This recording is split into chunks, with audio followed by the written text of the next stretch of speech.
Good morning, everyone. We'll go ahead and get started. My name is Brad Young. I'm the press secretary for the Department of State Treasurer. I want to thank everyone for joining us for this May Ask Me Anything session with Treasurer Folwell. Just as a matter of quick update, since our last April session, the department has lowered the assumed rate of return from 7.25% to 7.2%. We've reported the first quarter investment returns for 2017. And the Council of State approved a plan for debt refinancing that could save the state more than $50 million in interest costs. So all of these and more will be considered topics for today. Again, we should have a pretty full call today, so we ask you to limit questions to 5 minutes. And without any further ado, I will turn it over to Treasurer Folwell. Thank you, Brad, and thank you, staff, for setting this up, and thank all of our participants that are on the call. As Brad mentioned, we've had at least 4 major press releases since our last call last month. One that he did not mention is that Moody's has opined about their positive outlook on the state of North Carolina as it relates to the rainy day fund. With that, just to kind of tell you that we continue to make progress and reduce complexity and building value for all the participants of our plans. Some of you may have heard this before, but approximately 1 out of 10 adult North Carolinians get a check from us in some way, shape, or form every 30 days. So the Office of State Treasurer is very important to them. I was reminded of a quote by Teddy Roosevelt as I start my remarks today, and that is that do what you can with what you have with where you are. And that's what we've been doing in the first 140 days in my administration of state treasurer, and we're doing what we can with what we have with where we are. So with that, I've got lots to talk about: pension plan, health plan, and this is obviously Ask Me Anything. So, Brad, if you'll start with questions. And by the way, before we start, I've been asked, do I know what the questions are ahead of time? And the answer is no. Thank you, sir. And so we will get started in Wilmington with Tim Buckland with the Wilmington Star News. All right, we'll move down the list. Dan Way with the Carolina Journal. Are you on the line yet? Yes, sir. Good morning, Treasurer Folwell. I'm wondering, if you've had a chance to look at the Senate budget yet and determine how that's going to mesh with your plans for resolving some of those unfunded liabilities, and what you think in particular about what they're going to do with splitting off the functions for the current state employees are under the state health plan for retirement, but those hired after July 1st, 2018 would not have those retiree health benefits, and how big of a impact would that have on the unfunded liability situation? Dan, thank you for your question. Obviously, there are several things in the Senate budget that impacts the Treasurer's office. The two that you've asked about specifically are, I presume, converting most of the offerings to our employees as far as pension is concerned from a defined benefit to a defined contribution plan, and also stopping the health care benefits for retirees. Those are two of the issues that the Treasurer's Office has not been involved with. But I will tell you, because I think you were sitting in the audience that day, that many people, including the senators on the committee where some of that bill was heard, have asked rhetorically, what does the Treasurer think about that? My focus right now is on what I call the operating statement, just sort of running the business right now, because we have some deficits going on in the pension plan in terms of the amount of money we're taking in versus the amount of money we're sending out. We're going to dip into reserves by hundreds of millions of dollars this year in the state health plan. So I'm really trying to figure out how to reduce complexity and build value just in this calendar year. The two things that you asked about are what I consider to be long-term balance sheet issues, and that I'll be having something to say about those at some time in the future. Obviously, most of the people on this call know that the appropriation to the state health plan this year could exceed the appropriated amount to the university system. Now, obviously, there's a nuance because some of the money that we send to the university system comes back into the state health plan because they employ people. But the fact is the things that I've said over the last year, these issues are not emotional or not political, they're actually mathematical. These issues are really happening. So what we're trying to do on the state health plan, which is part of your question about retiree benefits, is to make sure that we're taking advantage of our largeness. And as far as the state pension plan, we're doing what I promised, which is to cut fees, reduce complexity, and trying to build value. But I expect the dialogue between the conversion to continue. I will continue to say what I've said for the last year and a half, that I applied for this job to preserve and strengthen the defined benefit plan. That has not changed. And secondly, we are looking for long-term solutions for the state health plan and its $42 billion unfunded liability. Do you have a follow-up, Dan? Not right now. Okay. Josh Bailey, Hickory Daily Record. John. Yes. Yeah. John Bailey, yes. Hey, John. Hello, Mr. Powell. Just a quick question on I was just kind of curious how systemic you think this problem of fees with pension plans are across the nation. I know you are working hard to deal with it here in North Carolina, but it seems to be something that a lot of states are trying to deal with to ensure those retirement funds are there. Great question. The question, so I can repeat it, is how prevalent do I think the issue regarding fees being charged to pension plans, how systemic is that across the country? It's highly systemic. For us, it's about $600 million a year. Nationally, it's billions and billions of dollars a year.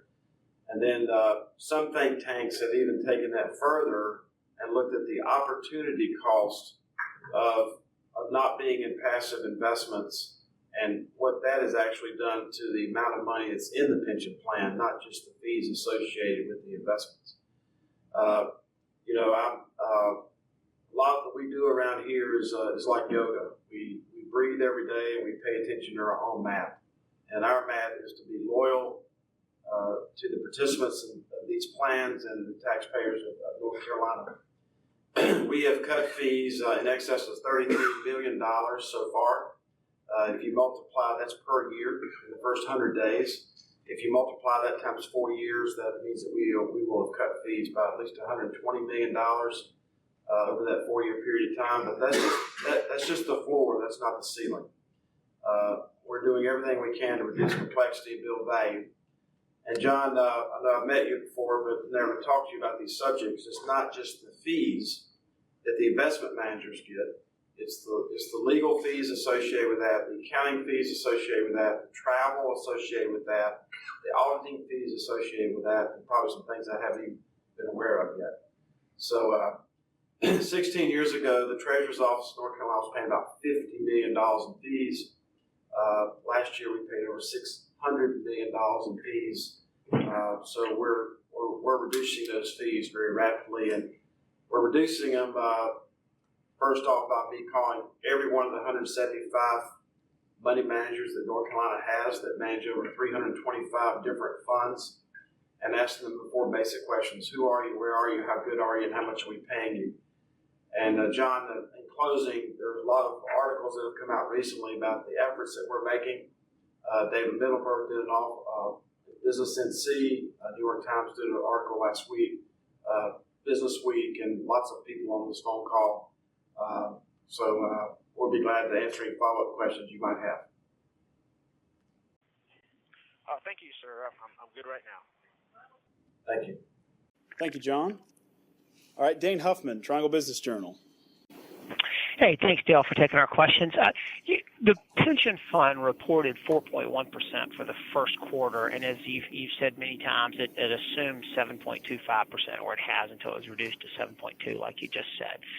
One of the things you've brought up is, do you need to rebalance that? I think roughly 40% of that is in stocks. Are you thinking about rebalancing that? Do you think you have the appropriate balance there as you go forward? Great question, Dane. Thank you for joining us. Your question about rebalancing also goes to asset allocation and what percentage of money we have in different things.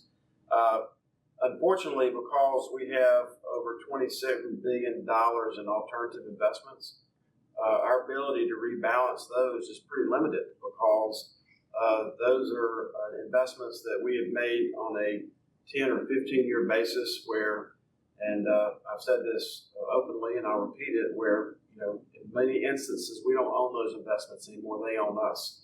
Because of the illiquidity and the nature of those investments, we make commitments to that. Secondly, something that no one's asked me yet on any of these calls is something called the uncalled capital. North Carolina Pension Fund has over almost $9 billion of uncalled capital. These are blank checks that money managers can write against our pension plan for money that we've committed to them, but they have not yet taken. And that's almost $9 billion. So not only are we focused on asset allocation, but Dane, we also need to be focused on when that capital gets called from us, how does that change the asset allocation? So this is like an onion. The more you peel it, the more things that you find. And so we are going to be seriously looking at the asset allocation models over the next 2 months. But just to let you know, a little tidbit of information is that we have almost $9 billion of capital that is not being called out of the pension plan, but that these money managers are entitled to take from us to manage. And I want to make sure that that $9 billion is built into our asset allocation models. That's 10%, and Dane, that's 10%. And of alternative investments, it's 34%. So go ahead. Right. I interrupted you. I apologize. Go ahead, Dane. No, so obviously when you're trying to improve your financial situation, you can either make more money, which is what we're talking about, possibly rebalancing, or spend less, and that's something you've been trying to drive down with the cost of the money managers. You used the figure $600 million for last year as far as what you paid to manage the funds. At this point, now that you've been trying to drive that down, what are you anticipating that you would have to pay this year as far as funds to money managers? Our financial accounting department and the investment management division is actually working on that. And I want to make the following comment. I'm going to say it slowly so that I'm thinking about this clearly. You could actually see fees increase this year, even though we're reducing fees. And the reason is that we have tens of billions of dollars in investments where there is a performance fee attached to them. And I need to make sure that if somebody hits or triggers one of those performance fees, if that's already been baked in, so to speak, I want to absolutely make sure, or if it's not, I just want to know. If somebody hits a performance fee that they've been developing over the last 5 years and all of a sudden they've come to collect it this year, you can very easily see how fees could actually increase this year because some of these performance fees are being collected for the first time. So to be a little bit granular, what I'm actually talking about is accrual versus cash. Are these fees that we've been talking about, I'm assuming that they're on a cash basis, but I need to see what kind of fees are embedded into our structure that have been accrued but not yet paid. So we're going to be a lot more clear on that over the next 2 months. Got it. Okay, thank you. Thank you, Dane. All right. Well, with that, I will open it up. If anyone that I did not call on is on the call and has a question, now will be a good time for it. Dan Way. A while back, a couple weeks ago, you announced that $150 million in general obligation refunding bonds were going to be issued. And I'm wondering, do you see that continuing? Any other issuances in the future, or is it just a one-time deal on that? Thank you for your question, Dan. The question was, I seek and received approval in the last Council of State meeting to pre-refund or refund some bonds at lower interest rates. For your readers or listeners, this is no different than refinancing your house, except this is a big house. We have done an analysis internally to determine that about $500 million of the in excess of $5 billion worth of debt the state currently has, that about $500 million of that is, quote, eligible to be pre-refunded at lower rates. And the reason is that a lot of the pre-refunding has already taken place, and we only will pre-refund bonds when it brings value to the taxpayers. Now, I will say that not only are we doing this, but we have a lot of the municipalities, cities, counties, other types of tax-exempt organizations in North Carolina that are doing the same, taking advantage of lower interest rates by refinancing higher interest cost debt. The reason I take a little extra time to tell you that, Dan, is I think the developing story over the next year is how we start paying off our unfunded pension and health care liabilities. But that is not just a story at the state level. That's a story for Wake County or Wilmington or any other county or city that starts with the word W or the word A. These new GASB standards are going to impact every county, every city, as well as the state of North Carolina. So, how does all that relate to your question? The way it relates is that any time that we're able to lower the cost of debt, that's more school buildings, that's more roads, that's more crime and public safety, and all the other core functions of state government. But we're also encouraging through the local government commission that any time that somebody refinances debt, don't just take all of that savings and go spend it. Put some of that money towards your OPEB and GASB liabilities locally for your pension and health care obligations. And that will help you and help us, and we all help each other in maintaining the highest bond ratings that we possibly can for the state as a whole and all of these communities. Anytime that we have the highest bond ratings in the United States, the cost of money is lower, and therefore we can buy more roads, more schools, more crime and public safety, and all the other core functions of state government. You asked, Dan, about $150 million. It's actually closer to $500 million that we're going to be pre-refunding over the next 60 days. And I will be having conversations with all the rating agencies in hopes of us maintaining our AAA bond rating. I think it's very encouraging that Moody's came out unsolicited and recognized their positive attitude toward North Carolina's rainy day fund. And if you look at what's happening to our border states and many other states across the country, us having that solvency rainy day fund it was very important to them. We hope to take that next step, which goes back to your first question about the Senate budget. We hope to take that next step and develop the solvency fund for the state treasurer's office for these unfunded liabilities. And if we're successful in doing that in this legislative session, we'll be one of the only people, if not the only person in the country, only state in the country who's actually recognized these issues and is actually doing something about it. Thank you. And Rose Hoban, I think you're on the line now from NC Health News. Yes, hi. How are you? I wanted. I'm sorry I missed a lot of the call. I had some technical difficulties. I wanted to just start with a basic question, Treasurer Folwell. What are you estimating now as the OPEB liability, in particular for the healthcare side of things? Hey, Rose, thank you for joining us. And if you saw the stack of papers on my desk, you would see a OPEB actuarial report that just came out of the last 4 weeks that estimates North Carolina present value of its liability of $42 billion just for the health care. And break that down a little bit.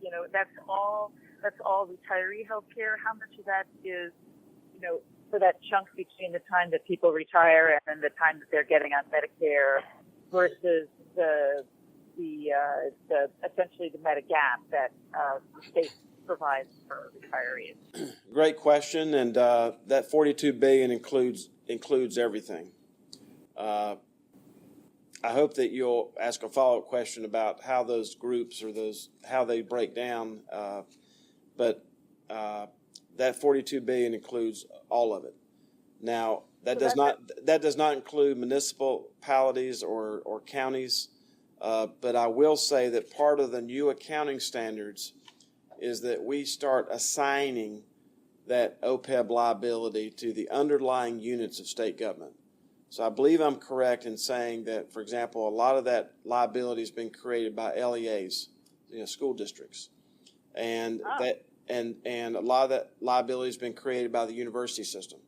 So even though it's the liability of the state health plan, because all of those people are in the state health plan, we have the responsibility by these new accounting standards to actually break it down by unit, which will take several months to do that, as you can sort of imagine. And we're in the process of doing that right now. That was my follow-up question. Is what part of it is, like I said, just the full retiree, carrying retirees, like you say, retire at 58 and it's 7 years until they get Medicare, versus that 20%, Medigap portion of people's Medicare that we cover. Do we have a sense as to what the breakdown there is? I don't have the exact numbers, Rose, and we have a policy on this Ask Me Anything. And by the way, this gives me an opportunity to thank all of you. I've had some very positive comments about the fact that we're doing this every month, and we're going to continue to do it. And thank you for that feedback. It's very encouraging to us and very helpful. So let's go back specifically to your question. We will get the answer about how that's broken out, but I would like to give you just a little bit of insight, if I can, for a moment.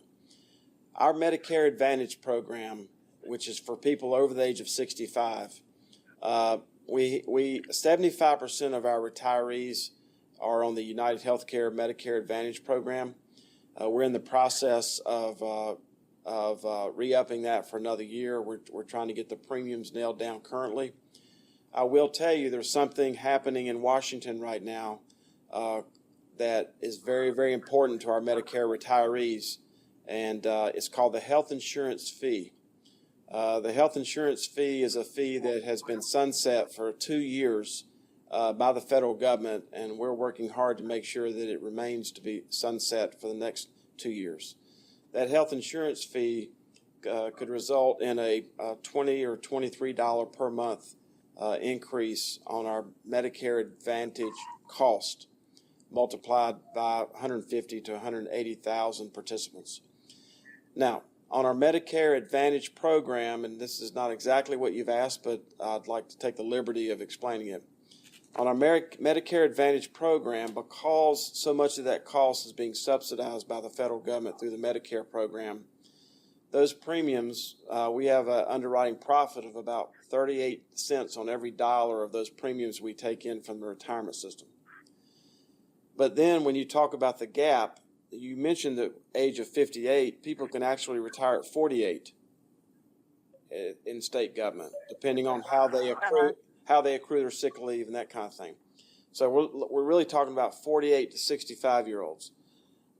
Our underwriting ratio, if we need to start looking at the state health plan as an insurance company, because that's exactly what it is. Our underwriting ratio on that book of business is 175%. That means that we lose every dollar premium we take in, then we lose about 75 cents more on top of every dollar we take in. And then for the young people, we don't really have a lot of young families on the state health plan, so that's a very small consideration. So people ask me what the vision is. Our vision is to preserve and strengthen these plans. But the only way that we're going to preserve and strengthen the state health plan is by having more people, young people on the plan and healthier people like myself on the plan. So that's sort of the balance of where we're heading strategically. We find that the 75% of our retirees who are 65 and above are extremely happy with the United Healthcare Medicare Advantage offering. because unlike people who aren't on that plan, they don't have to carry around 3 cards. They don't have to carry around a Medicare card, a state health plan card, and a prescription card.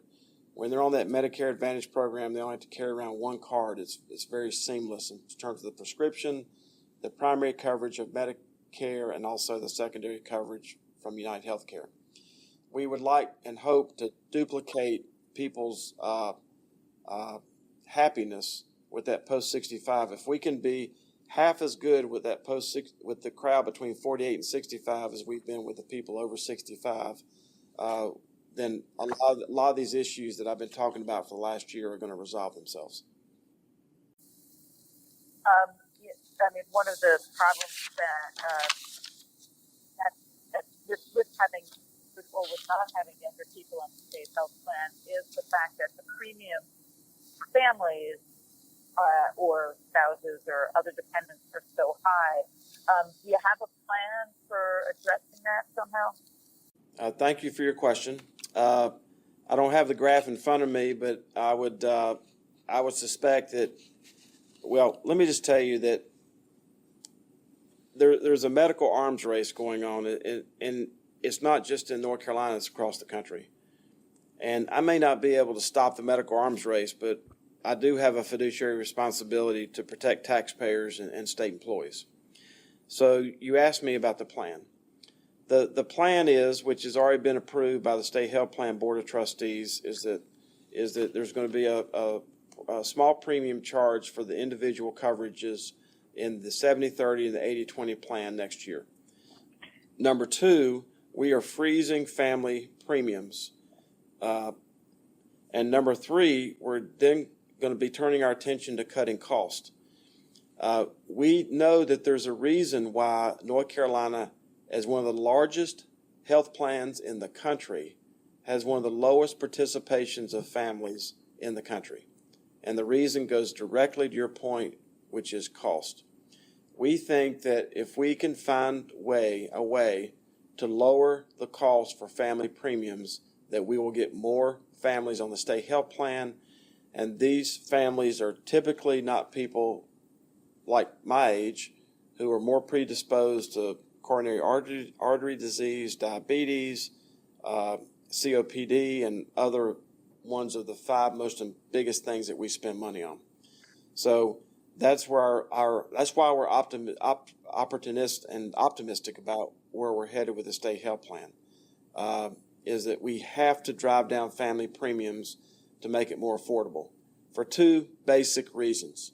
Number 1 is that we have many state employees who this year, based on what their entry-level salaries are going to be, if they choose the family premium, are going to have to work 5 out of every 20 work days of every month just to pay the family premium. That's tragic. The people who are closest to the health and the safety of our communities, whether it be an admissions officer at UNC Greensboro, or a parole officer, or a detention, no matter what their job is with state government, we need to take advantage of our buying power so that they can afford to insure their families, number 1. But number 2, just because you have an insurance card in your pocket doesn't mean you can afford to get sick. So there's lots of different aspects to this that we're going to be attacking. And we think that by attacking them, that we're going to be able to drive down family premiums, get more families on the state health plan, balance this plan out for the generational benefit of North Carolina. Can you give us some clues about what your plan is for pushing down some of the premiums? Like you said, cutting costs. Cutting costs will probably only carve a couple percentage points off of the cost of those family premiums. But do you have any other thoughts about how you can do that? Well, I'm glad to hear you say a couple of percent, because we have the responsibility for over $100 billion, so a couple of percent would make a big dent in all this stuff. But let's talk specifically about the state health plan, which is about a $3 billion appropriation. Excuse me for prefacing the question this way. Just to freeze family premiums based on the inflation that we're seeing in medical cost, utilization, prescription drug cost, it's costing me just to freeze family premiums is costing a little less than $6 million a year.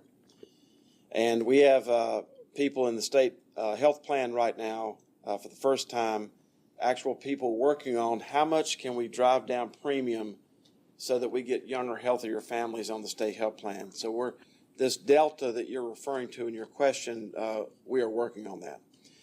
Secondly, everything that we're doing here is about the pennies and the paper clips. We just renegotiated a major contract that we signed off on yesterday that takes about $14 million out of one of our programs inside the state health plan. And I just told you that just to freeze family premiums is a little less than $5 million a year. So my point of saying this to you is that every time that we cut costs or find better ways to take advantage of our largeness, every first penny of all of those savings is going to how we figure out how we're going to drive down family premiums and get younger, healthier people in the state health plan. Can you tell us, you said you renegotiated a contract on one of the programs. What was that program so that, or can you say? I can't say because it hadn't hit my desk yet to be signed, and as soon as I sign it, I'll personally call you. Or actually, we'll probably put out a press release announcing it. So. Right, terrific. Thank you very much. Okay. And Rose? Was that Rose? Yes, sir. You may have missed in the first part of the call, and I just wanted you to hear it. It was the Teddy Roosevelt quote that I used that, he admonished us to do what you can with what you have with where you are. And you may have missed that the first part of the call, but that's what we're trying to do. Terrific, thank you. And Brad will tell you that I missed the first part of the call because I had some technical difficulties. Okay. Thank you, Rose. Was there any other final questions?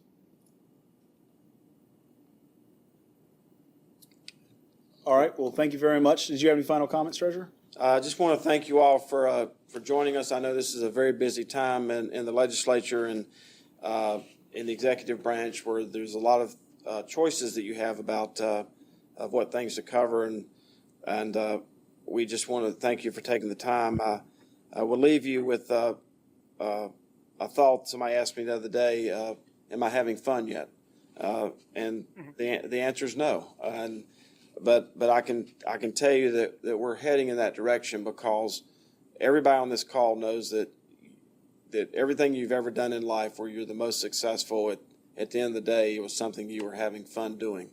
And it takes courage not to be discouraged. And that's also something that we carry around all the time as we start looking at the enormity of some of these unfunded liabilities.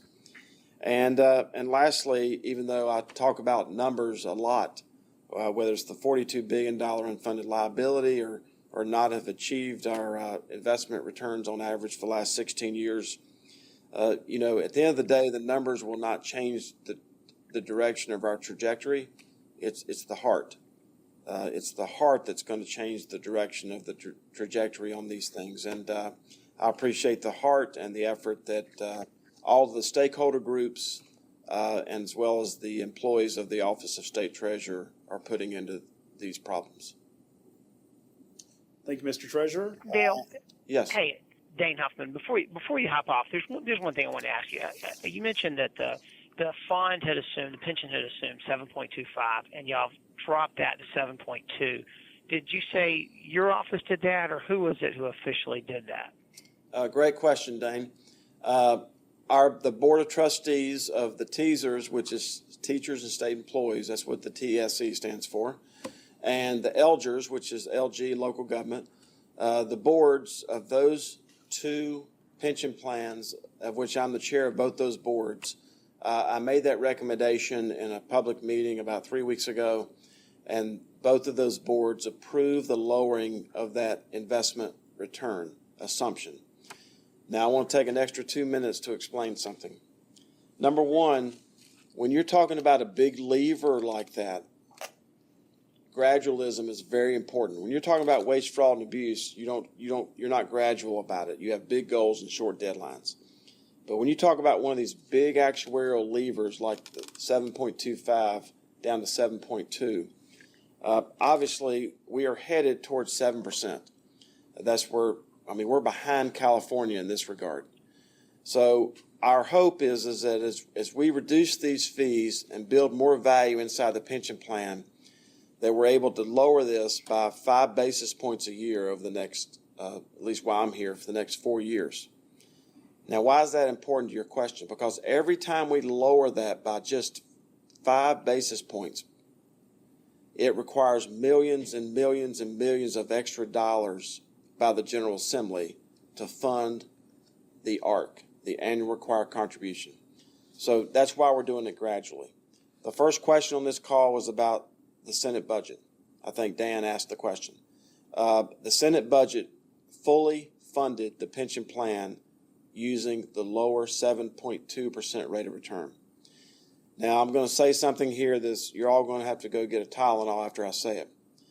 The worst, if your pension plan is in terrible condition, like the ones that you read about, whether it's Puerto Rico, Illinois, California, and some states that even border North Carolina, the worse off your funded level is, the easier it is to lower that return. But the better funded you are and the better that you've done on behalf of your taxpayers, the harder it is, because when you start moving something 0.05 and you're 91% funded, it negatively impacts you more than it does a pension plan that's 62% funded. It's one of the most perverse mathematical things that you'll probably hear in a while, but it's absolutely true.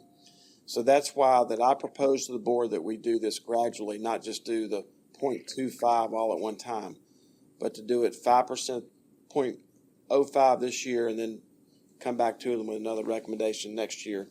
And that gives the General Assembly time to an appetite for absorbing all this financially. But the Senate budget, all right, I follow that. The Senate budget fully funded the pension plan using the lower required return. Okay, so the Senate plan fully funds a 7.2. I got it. If you drop, let's say, to 6.8, they would have to fund more. But you're still looking at rate of return from this past quarter of 4.1. I mean, as you're looking at this going forward, like for 2017, what do you think is reasonable for it to return by the end of the year?